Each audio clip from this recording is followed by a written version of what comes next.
Halo semua, kembali lagi dengan saya Kisti Hafiza Lubis dengan NIM 42335301010 yang mana saya akan membahas mengenai bab 7 yaitu dengan judul Pancasila sebagai dasar nilai pengembangan ilmu. Kita masuk ke yang pertama yaitu pengertian dan pentingnya Pancasila sebagai dasar nilai pengembangan ilmu. Nah, Pancasila sebagai dasar pengembangan ilmu, pengetahuan, dan teknologi berarti kelima sila berfungsi sebagai pedoman dalam pengembangan ilmu di Indonesia. Pancasila menjadi landasan normatif, etis, dan aksiologis dalam membentuk ilmu yang sesuai dengan nilai budaya bangsa. Pembahasan ilmiah Pancasila mencakup berbagai sudut pandang seperti moral, ekonomi, hukum, dan lainnya. Pengembangan ilmu harus melibatkan masyarakat luas yang berakar pada nilai-nilai bangsa, di mana tantangan saat ini adalah dominasi orientasi barat dan pasar, serta kurangnya keterlibatan masyarakat dalam ilmu pengetahuan. Pancasila berperan penting sebagai paradigma yang menjaga agar ilmu pengetahuan beretika dan bermanfaat bagi kemanusiaan. Ilmu perspektif historis. Nah, ilmu pengetahuan berkembang melalui beberapa zaman. Yang pertama, zaman pra-Yunani kuno, di mana ditandai oleh kemampuan berbasis pengalaman, penggunaan abjad dan sistem bilangan, serta kemampuan menulis dan meramal. Yang kedua, zaman Yunani kuno, di mana bangsa Yunani mulai meninggalkan mitologi dan mengembangkan ilmu filsafat. Yang ketiga, ada abad pertengahan, di mana ilmu pengetahuan didominasi oleh teologi dan terkait erat dengan agama.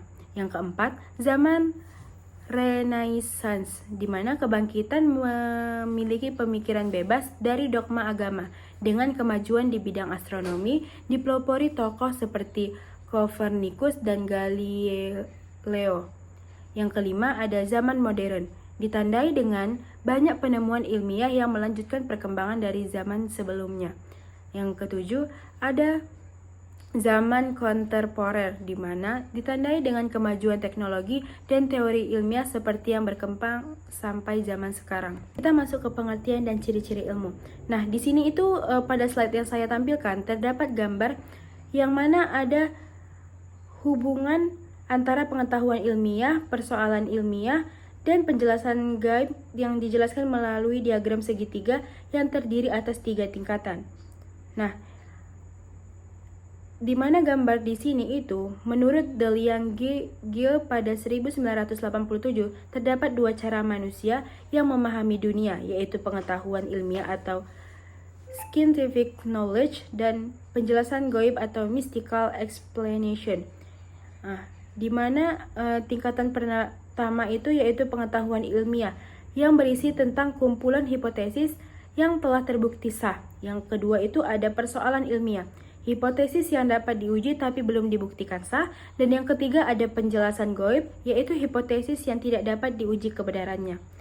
Nah, etimologi ilmu itu adalah istilah ilmu yang berasal dari bahasa Latin yaitu scientia dan bahasa Inggris science yang artinya mempelajari sesuatu secara sistematis. Menurut Delian Gill tahun 1987, pengetahuan ilmiah mempunyai 5 ciri pokok, yaitu yang pertama empiris, di mana pengetahuan itu memperoleh berdasarkan pengamatan dan percobaan. Yang kedua ada sistematis, di mana berbagai keterangan dan data dapat disusun sebagai kumpulan pengetahuan itu dan mempunyai hubungan ketergantungan dan teratur. Yang ketiga ada objektif, di mana ilmu berarti pengetahuan itu bebas dari prasangka, perseorangan, dan kesesukaan pribadi. Yang keempat ada analitis, di mana pengetahuan ilmiah berusaha membedakan pokok soal ke dalam bagian-bagian yang terperinci untuk memahami berbagai sifat hubungan dan peranan dari berbagai bagian. Dan yang kelima ada verifikatif yang dapat diperiksa kebenarannya oleh siapapun juga. Nah, dalam bab ini terdapat pilar-pilar penyanggah bagi eksistensi ilmu. Nah, teori relativitas mengubah paradigma lama tentang kebenaran absolut yang dibangun oleh fisika Newton.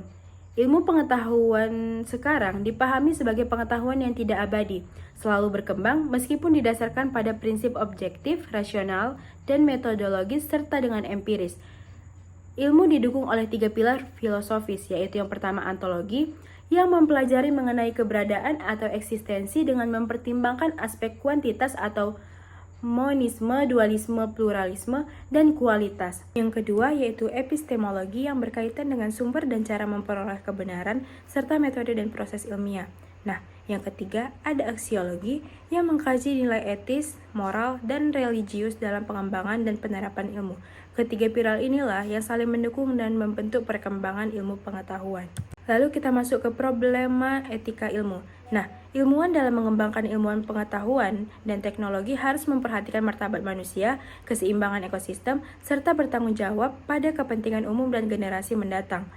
Ilmu dan teknologi seharusnya memperkokoh bukan menghancurkan eksistensi manusia. Tanggung jawab ilmiah mencakup masa lalu, sekarang, dan masa depan sesuai keputusan manusia dalam menggunakan menurut Van Melsen, dampak perkembangan ilmu dan teknologi bergantung pada manusia sendiri. Terkait dengan apakah ilmu itu bebas nilai, ada dua pandangan. Menurut Joseph Situmorang, ilmu harus bebas dan berpengaruh eksternal dan mempertahankan kebebasan ilmiah. Namun Weber dan Habermas berpendapat bahwa nilai-nilai etis tetap mempengaruhi pemilihan masalah dan kesimpulan ilmiah. Lalu kita masuk ke Pancasila sebagai dasar nilai dalam strategi perkembangan ilmu dan teknologi. Nah, strategi penerapan Pancasila sebagai dasar pengembangan ilmu dan teknologi mencakup dalam berbagai aspek. Yang pertama, konsep Pancasila sebagai dasar pengembangan ilmu. Nah, Pancasila ini harus menjadi acuan dan pengembangan ilmu pengetahuan dan teknologi di Indonesia. Pertama, tidak boleh bertentangan dengan nilai-nilai Pancasila, dan yang kedua, nilai-nilai Pancasila itu harus tetap menjadi faktor internal dalam pengembangan IPTEK. Serta yang ketiga, Pancasila menjadi rambu normalitas agar IPTEK tetap sesuai dengan cara berpikir bangsa Indonesia. Dan yang keempat, IPTEK harus berakar pada budaya yang ada di Indonesia. Yang kedua ada pentingnya Pancasila dalam perkembangan ilmu. Itu terdapat dalam 3, yaitu yang pertama, pluralitas nilai dalam masyarakat akibat kemajuan IPTEK yang mempengaruhi cara pandang manusia. Yang kedua, dampak negatif IPTEK terhadap lingkungan bisa mengancam kehidupan dan masa depan. Yang ketiga, ada IPTEK yang didominasi Barat mengancam nilai khas Indonesia seperti spiritualitas dan gotong royong. Nah, yang ketiga ada Pancasila sebagai sumber nilai dan asas moral, di mana Pancasila sendiri itu menjadi sumber nilai, kerangka berpikir, dan asas moralitas bagi pembangunan IPTEK untuk kesejahteraan manusia. Baik, sekian yang dapat saya presentasikan untuk bab 7. Jika ada kekurangan dan kesilapan, mohon dimaafkan. Sekian dan terima kasih.